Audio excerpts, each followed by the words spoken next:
Good evening, everybody. Welcome to Wizards Outlook. A little bit late tonight. You guys already know the Wizards are out west. So it's going to be about this time for the next few games. Joined as always by Cardell Dudley Jr. We got Raymond Lyons. As you guys can see, the Wizards held on to beat the Warriors 110-107. Then went back-to-back games to kind of start the western portion of this road trip. So I want to jump right into it. Ray, just your initial thoughts on the win, and then we'll go to Cardell. They gutted this one out, man. It wasn't pretty, but they got their desired result.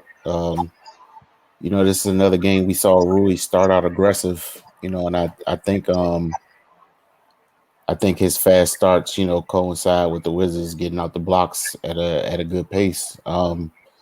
Man, in the first half, the two main guys were kind of non-existent scoring wise, but the Wizards were still able to to get out to a 10-point lead.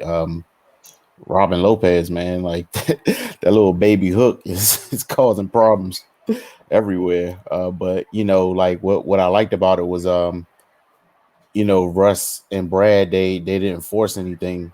Rui kind of had it going. Robin Lopez, he had it going, and they just kind of rode the wave. While they found their own offense. Then in the second half, of course, they started to heat up a little bit.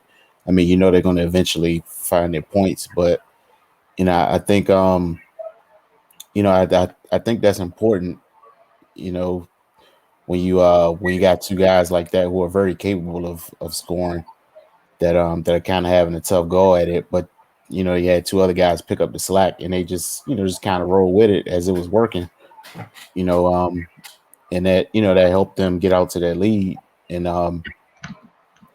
Golden State, they started to heat up in the second half, and it just came back and forth. But again, we talk about defense. The Wizards they were solid defensively. Of course, they had a few lapses, but that's just to be expected through the course of the game. But they got enough stops to win. Then of course Brad hit the big shot. So man, of course he's dealing with still kind of dealing with that hip thing. But she showed up when they needed him. Still a little high on the turnover side. They had 18 as a team, and Russ and Brad had 12 combined. So of course you want that number to go down. But yeah, man, for the most part, they just did what they had to do to win. This is one of those games where they just had to kind of find their own rhythm and just and just figure it out as they went along. I'm sure the game plan going in wasn't to feature Rui and Robin Lopez exclusively in offense for the first half, but if it ain't broke, don't fix it, man. You go into halftime, you make your adjustments, then your two stars eventually show up and carry you to the win. Cardell. I felt like Rui set the tone for the Wizards offensively right out the gate and throughout the first half. I know he finished with 22, but I think he had about 13, 15 in the first half, and I think about 10 in the first quarter. He came out the gate on fire, and I think they put the Warriors on their heels because he attacked Draymond. You know what I mean? He didn't let Draymond think he kind of had a night off or whatnot. And defensively, I like what the Wizards did, which is something a lot of teams are starting to do. They starting to make Draymond be a scorer, which is something he doesn't look to do. He looks to be more of a point forward. And when he's trying to score stuff, it kind of disrupts the flow of the Warriors' offense, especially when they, how they use, Steph moving without the ball, set screens and whatnot. And I think that put them behind the eight ball a little bit. Obviously, Robin Lopez, his production off the bench was just huge. 20 points off the bench, eight rebounds. I think this is like the seventh straight game outside of one where I think he got hurt. I think against Toronto, he went out the game. He's had about 17 plus points. And he's literally, I saw Scott Brooks. He won't get no credit for this because people love to be critics. But he had it going and late in the game. Scott Brooks called a clear off for him, go to work on the block, and he scored on the up and under. That's just great coaching and know your personnel, understanding that it's their night. You know what I mean? And that was the thing, in the preview I kind of mentioned, whereas I know James Wiseman may be more talented than Len and Lopez, but he don't know what he's doing yet. He don't have the experience. And that goes to show you fundamental basketball. If you got a shot that nobody can deal with, you can do damage with that shot. You know what I mean? And that's a basic fundamentally sound jump up. He can barely get 1 inch off the ground, but he's wearing dudes out with that. He all season. So it is what it is. Gotta give Russell Westbrook credit. I know he didn't score that much. People were always looking at scoring, but his facilitating, especially to start the game, was just great. It was excellent. He got everybody going, especially Rui, and that made the Warriors have to be honest. And with that honesty, they were reaching and fouling and putting the Wizards on the free throw line, which came back to bite them late in the game because the extra free throws is what ended up being the difference in the game. The free throw shooting and stuff like that. I feel like Bill, he's struggling in the first half because Wiggins was doing a good job on him, making it work. I know people won't say, his hip injury, no doubt, but he had a hip injury the game before. He had about 26. So, I think Wiggins had something to do with that. But, he woke up late, hit the clutch shot, and hit the free throw to get the game. You know what I'm saying? Denny, I know Denny had a horrible game. I know that. But he made the biggest play of the game when he rotated over on Damian Lee. And Damian Lee had a point-blank layup, and then Damian Lee tried to pass it to the corner, and Bill slid over and stole it. That was because Denny came over and contested. Shout out to the rookie for staying engaged after a bad game. I mean, look, Russ got frustrated with him when he was giving him the pass, and he was just blowing point-blank layups in transition. I think he blew like 2 or 3 straight layups. And you notice he ain't really getting no more shots after that. You know what I mean? It is what it is. But he stayed in the game. He stayed focused, and he made the biggest play of the game so the Wizards can continue to win. And that's what it's all about, winning plays, man. And you got to tip your hat off because it's veterans that would have checked out after they had bad games like that. For a rookie to stay engaged, that says a lot about his mental toughness and whatnot. Obviously, I feel like Kelly Oubre had a great game. Obviously, he's motivated to show his former team that they missed out. He was bombing away from 3. 23 points, 8 of 13 from the field, 4 of 8. He needed that. He's had an up and down season shooting the ball. I mentioned Andrew Wiggins. He missed some big free throws down the stretch, but overall, he had a good, solid game. 15 points, 7 rebounds, 6 assists, 3 steals, and 7 of 13 shooting. He didn't shoot the 3 well, and 1 for 4 from the free throw line, man. He got to hit those free throws. But he was far from the only one that didn't shoot the free throw line, shoot well from the free throw line.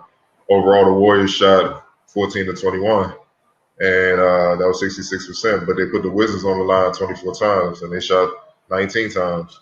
They made 19 out of 24, so they shot 79%. That's 3 points. You just shoot better from the line, you win the game. You know what I mean? So, and then I think the Wizards, as the game went along, because the Warriors was lighting them up from deep, I think as the game went along, the Wizards did a better job of closing out and forcing them to the basket, forcing them to score in twos. And that took away the Warriors' legs when they tried to hit threes later. And they ended up going from like shooting 36% from the game to where they shot 29%. So that was a good adjustment defensively by the Wizards as the game went on. The Wizards, they almost threw the game away, man, like late, man, with the turnovers, the defensive lapses, whatever. But they rebounded and made big plays down the stretch after that to win the game. And that's what it's about, man. You know what I'm saying? It's just they got to clean that up because execution in the fourth quarter has been hurting them all season long. So if they can clean that up, they can pile up some wins and get back in this mix. You know what I'm saying? So that's on them. James Wiseman, I felt like he was key in this game, but he got foul trouble. Like I said, being young, rotating late, being out of position where he got in foul trouble, trying to block dunks and stuff like that. That can't happen. But had he played more, he might have been a difference because they really couldn't guard him. He was lighting up the Wizards' bigs. As you can see, was kind of key. That's what Kerr was kind of eyeing. So I'm pretty sure he's seen throughout the season how other centers had pretty much destroyed the Wizards' front line. And think about it, with him being in foul trouble and limited to 23 minutes, Wiseman had 18 points and 6 rebounds. Had he been on 9 of 11 shooting, had he been able to stay on the court more, that could have easily been 25 and 10, and the Warriors get a win. Steph, I don't need to say too much about Steph. He was Steph. Simple as that. But good win by the Wizards. I like how it looked like the Warriors about to run away in the fourth. They battled back. Had a couple mistakes here and there, but they stayed mentally tough and got the win, man. So on to the next game tomorrow. Yeah, I don't have too much to add. I thought Russ played a really good floor game in the first half. So clean, like Cardell mentioned, Ray mentioned already, getting folks involved. I really loved how he's getting the ball out of his hands early, even off misses and makes. Whole lot of not full court passes, but whole lot of lead passes. Rui streaking, getting easy buckets. It was great to watch. What hurt was the second half. The turnovers crept in on both him and Brad. Both of them together, the Warriors kind of put the screws to them a little bit, bothering them. The length definitely bothered Brad for most of the night. I think it was one part of the third quarter. It was late in the third. Wiggins went to the bench. Brad scored like 3 quick buckets because the defender after Wiggins was Bazemore. Like, freedom again. Like, you don't got that size, that length, that athleticism bothering them like that. Like you guys said, it was a good win. They did more of the little things late than Golden State did. Like simple little things. Brad getting that rebound to hit that three. How many times we've seen this year where the opposing team gets that rebound, foul game played, game's over. They did enough of the little things like Cardo mentioned. The mental toughness was good. Not too much to harp on. They gotta go back and do this again tomorrow night. You're playing the Suns tomorrow night, and again the turnovers thing. I would love to stop talking about it. Trust me, I really would. It's kind of important because for a while there, Washington looked like they were poised to get it to really open this game up, and then the turnovers happened, and it kept going to stay in it for a little while. But like you said, nothing but for the most part, it's positive. It's a back-to-back. Got Phoenix tomorrow night, which is not an easy task for anybody. Dealing with Chris Paul, Buck, Ayton, Crowder, Mikal Bridges, that whole group. So again, taking care of the ball is going to be big. Jay Led on Instagram, appreciate you tuning in.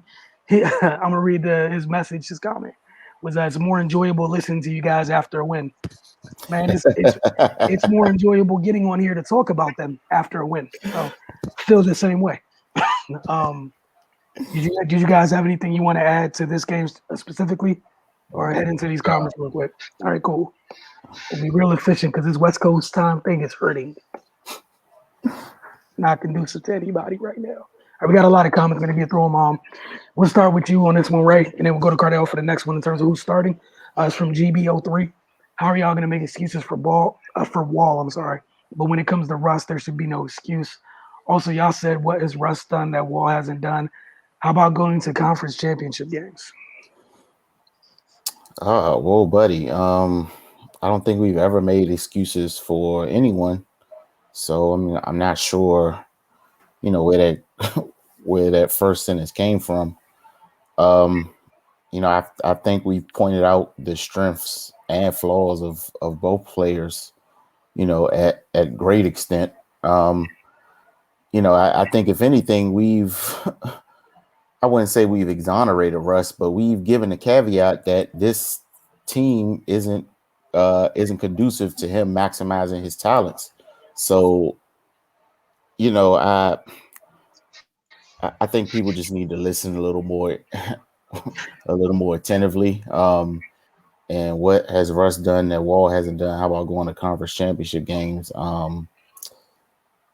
Russ has been on better teams, and I think that has something to do with going far into the playoffs. But if you want to harp on going one more round than Wall, then so be it. Yeah, man, I think this is a dead issue. People are making this a John Wall versus Russell Westbrook thing, and I don't think we've done that at any point. So just they can take those arguments and comparisons elsewhere. All right, Cardell, you want to chime in on this one, or do you want to go to the next one? No? We go to the next one. All right, you get to start this one, Ball Jr. Feel like this was just a really interesting conversation. I feel like more between the comment section than us. Just reading these was kind of entertaining. Glad you guys are having fun. From Ball Jr., John Wall, a 20 and 10 guy. Russ a 30-point triple-double guy. That's a totally different level of dominance. So why bring up Wall stats and accomplishments when they don't match up to Russ on any level? That's my point. Russ is one more and his numbers way better. They're not on the same level. Never have been, but I'm going to get off him because it ain't about him. If the Wizards were fully healthy this year, they would have a better record than they do. Bill just missed 5 games in a row. You can't win like that. James Harden averaged 5.7 turnovers a game his MVP season.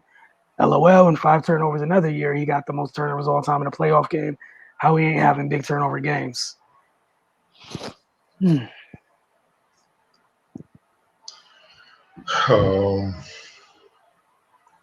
Once again, I mean, it's just hard talking basketball with fans, especially when they're emotional. One thing is you can't gauge a player's value always by the numbers. It's called roles.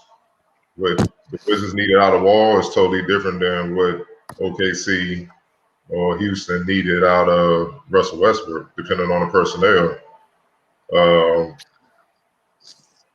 No one argue if you want to say Russell Westbrook is a better player. No one's arguing that. I mean, you can give that edge to Russ because of everything he has accomplished, but he's not a better point guard than John Wall. That goes without saying. The fact that you just bringing up numbers just shows your limited expertise in this game. It's called impact. So if a guy has taken a team to basically one game from the Eastern Conference Finals, which I'll criticize him about, with less, where we could be real, the top 2 players John Wall has played with is Brad Beal and probably Gortat. Combined, where we look at Russ, the top 2 players he's played with, Kevin Durant, James Harden. I mean, let's be real, man. We ain't Kevin Durant or James Harden. I mean, like, let's be for real. I mean, it's not even close with the talent that has been surrounding him. Organizations matter. And at the time, to this day, the Wizards are still trying to get it together, whereas OKC were once upon a time in the championship conversation. See, that's the stuff y'all don't look at that we're looking at because you just emotional because you like the style of play that certain players have, which is fine, man. Like we said, it's not about Russ. It's not about John Wall. All we said from throughout this time was that this team was geared towards building around Wall and Beal coming into the season. Then certain trade was demanded, and that disrupted things. So Russ came in, he wasn't healthy. You saw that even last year in the playoffs with Houston. He wasn't healthy, and he's with a new team. He has to build chemistry. He has to get healthy, build chemistry, and learn his team. Meanwhile, the team had to learn how to play with him. You're starting to see that more and more as you go, especially now. But they've had damn near almost a whole season. Today was their 51st game. Look how much time it took for them to get that. You see what I'm saying? Whereas Wall, that's day one. So that's all we were saying. But y'all taking this into a whole John Wall, Russell Westbrook thing, and it's not even about that. It's just old. And at the end of the day, I'm just kind of tired of even talking about Wall because he's in Houston. He's old. You know what I'm saying? He's 50 games in. Y'all still want to keep having this conversation. All we doing is answering y'all questions. So y'all need to check each other in the comments and stop being stupid and saying these dumb comments for us and stuff like that. That has nothing to do with it. It's called about impact. Because this guys that, for instance, like a Dennis Rodman, he ain't give a damn about scoring. But I would take him over a lot of scores because his impact is that much greater. It's about your impact on the floor. That's what determines how great of a player you are. It's not rocket science. Y'all need to learn the game, stop being emotional, and stop making Russell Westbrook White think y'all the other woman. Let's move on. All right, this one for you, Ray. You get to start this one from the Awesomes. I know Robin Lopez is doing well, but would I be wrong to call him out on his rebounding? If he's not rebounding effectively, then by all means, I think that's been a gripe of ours the entire season was the inconsistency of the front line. Specifically talking about defensive rebounding. So, yeah, I mean, games that he's having 4 and 5 rebounds, that's not going to cut it. Especially given that that's that's an area of improvement for them. Is the production of the front line. like I get it. They have a dynamic rebounding point guard at Russ. Like it's abnormal. He's not the standard. Like what he does rebounding wise is is not typical. And he leads the team in rebounding, but it's by a pretty wide margin. Like, and you got footers down there. They should be somewhere in that mix. So yeah, no, if he's not rebounding well, then it's a justified criticism. Yeah, he can rebound better. I mean, but obviously Russ is down there snatching a lot of boards. You know what I mean? But he can rebound better at times, but it's not all on him. Early in the season, Scott Brooks was making different rotations as far as the center based on how they were playing, honestly, defensively, period. And sometimes he played starters minutes, sometimes he would start, sometimes he would come off the bench, sometimes he ain't even play. You know what I mean? It's just got until he proved that, he could play better. Now he's playing more consistently off the bench and playing better. Now against the backup, you see he's starting to get, it's 15 to 20 points and 8 rebounds and stuff like that. Like, it's no secret Robert Lopez, he was drafted in 2008. This is 13th year. He ain't a spring chicken, man. Them legs gone. He can't jump and move like he once did. It is what it is, man. So yeah, he can't jump. He can't run and jump with these young boys. So, and even when he was at his best, he wasn't like jumping out the jump. So it is what it is. You know what I'm saying? Like, but he can give you more, but he's averaging about 4 rebounds a game, man. Look, it is for the minutes he played. That's solid. You take what you can get, because if you expecting him to go on there and lead the league and rebounding, that ain't gonna happen. Because it's not. And my only 2 cents, and not to mention once young boy gets healthy again, once he gets back in, those minutes are going to change a little bit anyways. Like you went from the beginning of the year with TB, who's young, bouncy, to like there's a stark contrast between their bigs. Like there's several versions of I don't move well, and then there's hey, bouncy, young, not healthy right now, don't move well, bouncy. It is what it is. All right, this is from hold on. This is right one, yeah, from All American.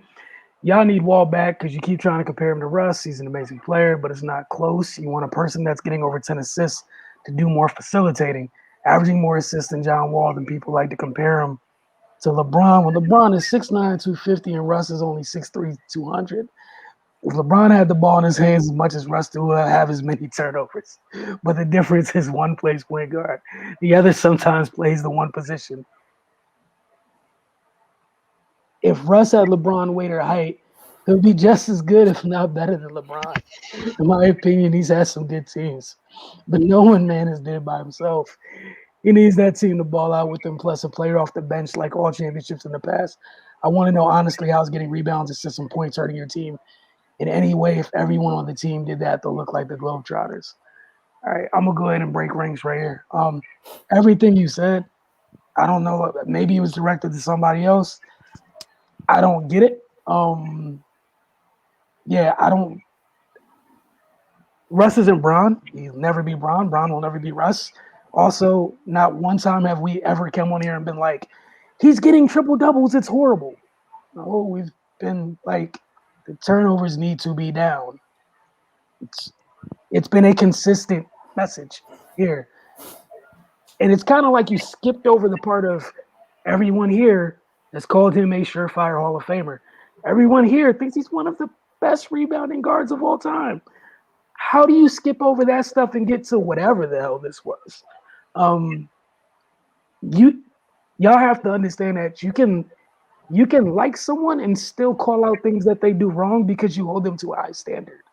No one's perfect. There's not one player that's in this league right now that's freaking perfect. Like I just don't understand it. Like I'm sure if you talk to Russ tonight, he'd tell you I played a pretty good first half. I probably turned the ball over too much in the second half. I don't understand, but I'm gonna go back to playing moderator. Y'all can have that one. I don't know. Like, man, y'all really need to go to CBS or Writer, whatever, and get some maxi pads. Like, what is wrong with y'all, dog? Seriously, For one, LeBron is really a point guard. He just happened to be blessed to be 6'9", 250, and a freak athlete. That's what makes him special. He always could pass the ball. Take it for a guy that's the same age as him, that played against him in camp. Even we were young. We were 15 years old. We were calling him the next Grant Hill. Grant Hill was the best best small forward in the game at that time. We're comparing a 15-year-old to him. That's how nice he was. He was advanced. His IQ, his passing ability, his vision. That's always been his best skill. That's why he's always had the ball for the most part throughout his career. With all due respect to Russ ain't started playing point guard until he got to the league. Like, see, these are little things y'all don't even think about. Y'all not even making sense. So it's even if he was 6'9", 250, he would not be LeBron. It's just a better feel for the game that LeBron has that Russ don't have. With that being said, it's not to take away from what Russ brings, being competitive, going giving you everything he got at night in, night out. Those are the things you love: playing hurt, playing tough, not backing down from a challenge, not giving it down, not kissing the other team's ass, whatever, competing, man, which is something that's sorely missing today. And his all-around game is always appreciated, but it's more than getting numbers. It's a lot of people getting numbers. It was just a story in the paper this week where Karl Anthony Towns admitted for the first few years of his career, he was just interested in getting the stats, not necessarily in winning. He admitted to that. And one of that friction became an issue with Jimmy Butler. You could pad your stats, and they don't impact winning.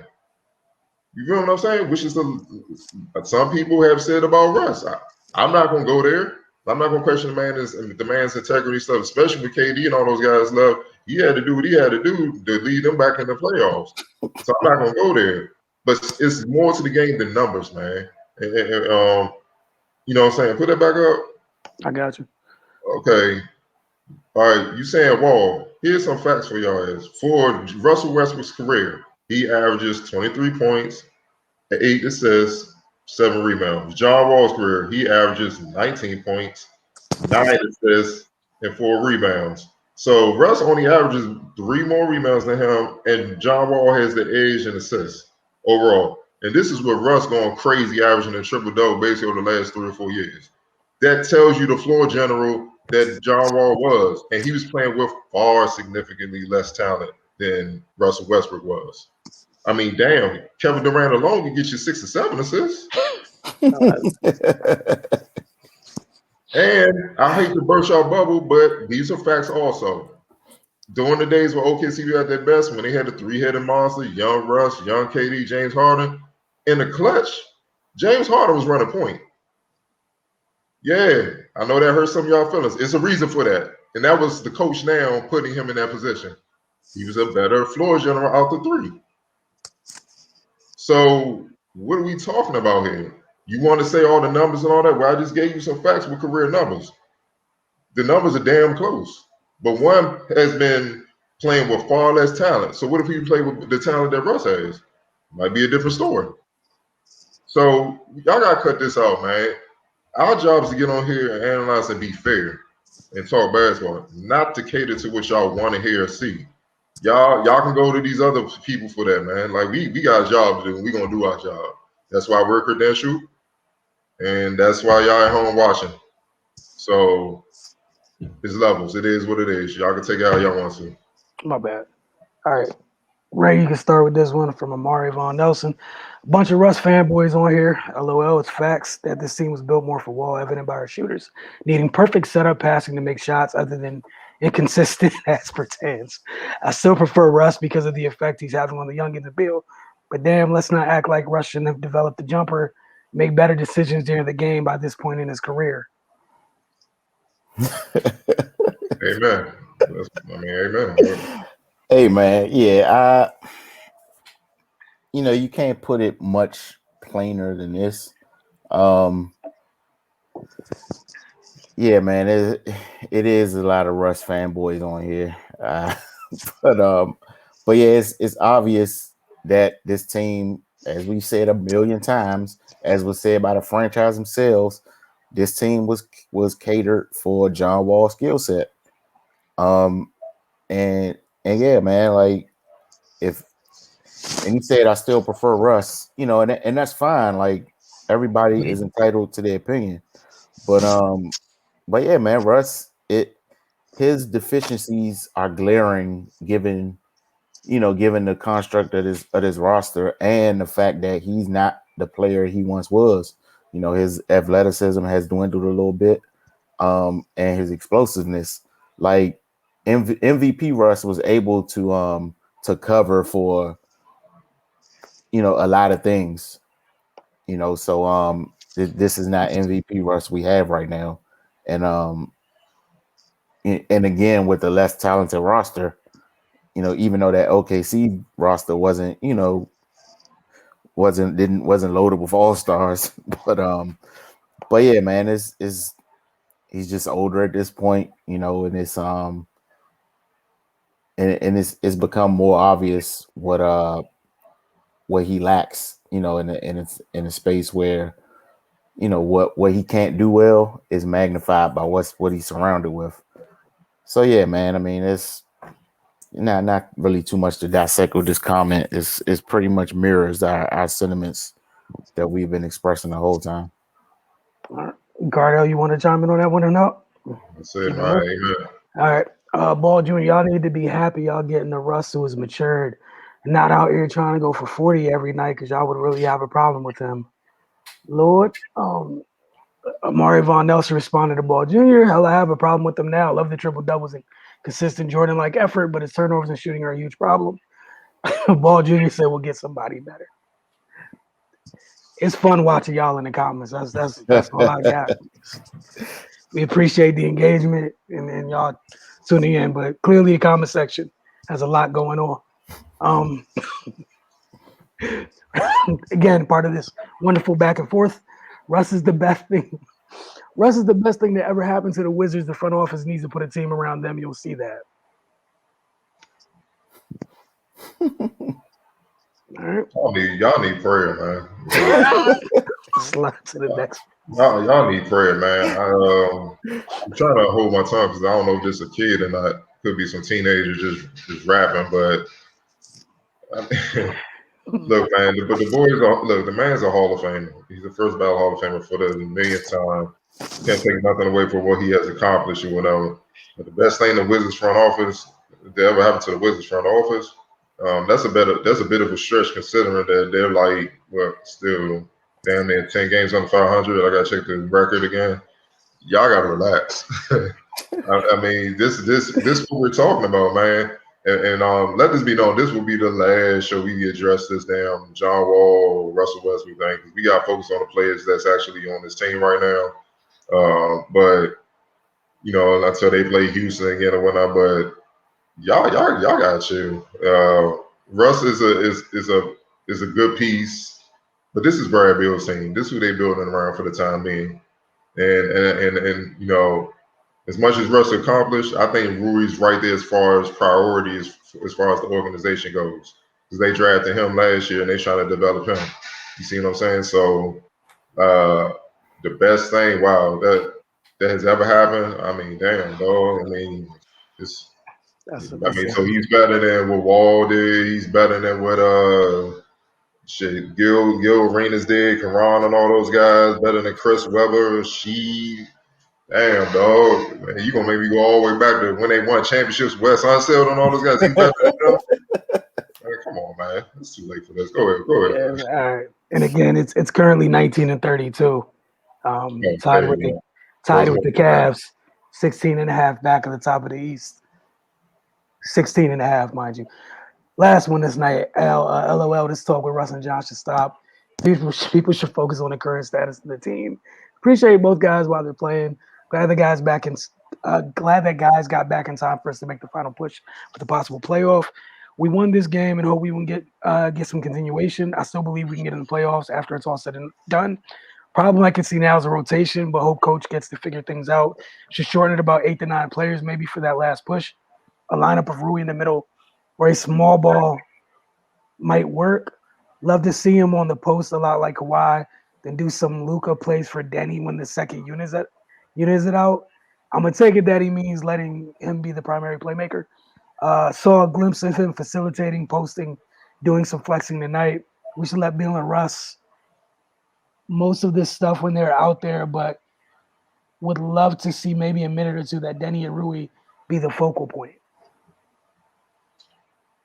Well, it's cool for Rui to be the focal point as far as scoring the ball, but if you're talking about being a playmaker, and that's not his game right now. That's not his role. His role is to be a third, reliable third option, be able to score from anywhere on the court and be a defender, a versatile defender, guard different positions and be effective at to lock them down and obviously grab the rebound or two as well. That's his role. Denny's a rookie, man. Like, yeah, he may have those skills, but he ain't ready to be put in that position right now. He's still trying to figure a lot out.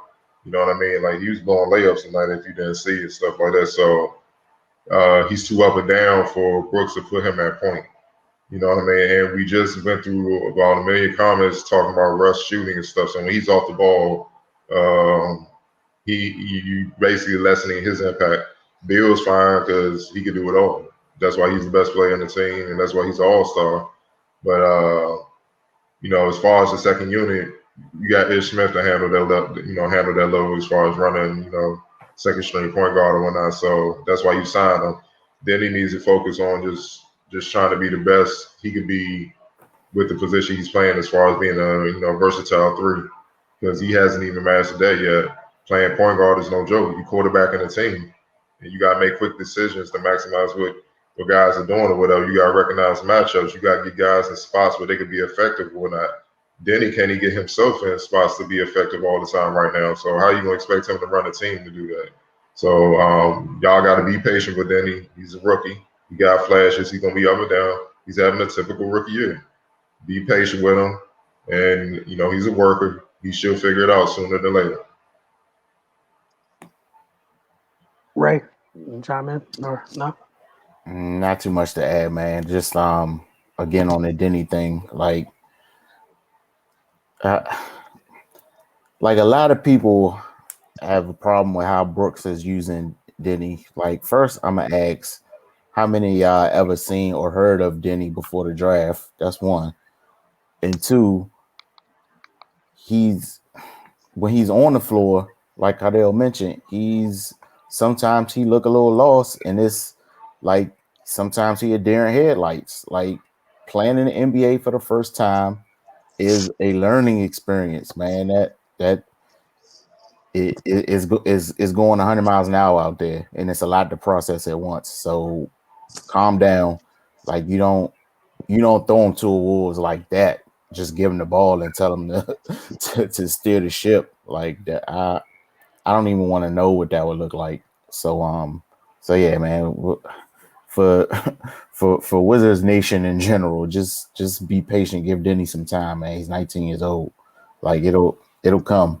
Like, we got to stop expecting a finished product out of rookie players. Like, we understand what his skill set is, but at this point in time, he's not able to execute that at this level consistently. And not to cut you off, the only time Denny has even been in the States to play basketball was camps, all of the big time camps. Like, yeah, I saw Denny in high school when he was young, 16, 17-year-old. He came down here, played in the top 100 camp. He was good, but he wasn't even amongst the best players there at that time. He started coming on strong overseas in the pro league he was at. And that's, obviously the scouts knew about him because he wouldn't have got the invite to come over here and play in the top 100 camp, which, pretty much invites all the top high school players in the country. But he took his game to another level over there, and that's what helped him become a lottery pick. Give him some time. You know what I'm saying? Like, he's still trying to figure it out, and not just on the court, off the court. In the midst of no training camp, no summer league. So he missed reps that other rookies from other years have gotten, on top of this COVID pandemic situation where you're getting tested twice and you can't even practice. So I gotta keep all those things in mind when you get being tough on rookies. And it's not just him. Golden State. They just play Golden State. Their fan base is, up and down with Wiseman. Wiseman's being compared to David Robinson. If I'm them, I would be happy as hell. You know what I'm saying? Because look, what do you have today? This is a up and down game to them. They expect him to come in and really be David Robinson. But like Steve Kerr said, James Wiseman was David Robinson when he was a sophomore at Navy. He only played 3 college games. Y'all gotta keep all that in perspective when y'all getting on these young fellas, man. It's the NBA is real. It's hard, man. It's the reason why it's only certain players that dominate, man. And most are rotation and fringe guys. There's a reason for that. Man, just a little bit of perspective. Just it's like there's a couple words that just reoccurring themes here. I need y'all just to keep them like this. Just hold them in because it feels like we're saying sometimes same things over and over again. That's it. Y'all have a great night. We're gonna get off here, get a little bit of rest. We'll be talking to you literally 24 hours from now. Because another late game still on the West Coast. Chris Paul, Devin Book, Suns. Washington got a chance to try to make it 3 games in a row on this Western portion. But again, I know y'all hate this word. Let's not be turning the ball over tomorrow. Chris Paul don't be playing all that, giving folks extra possessions and such. Just saying. But you guys have a good evening or morning, whatever we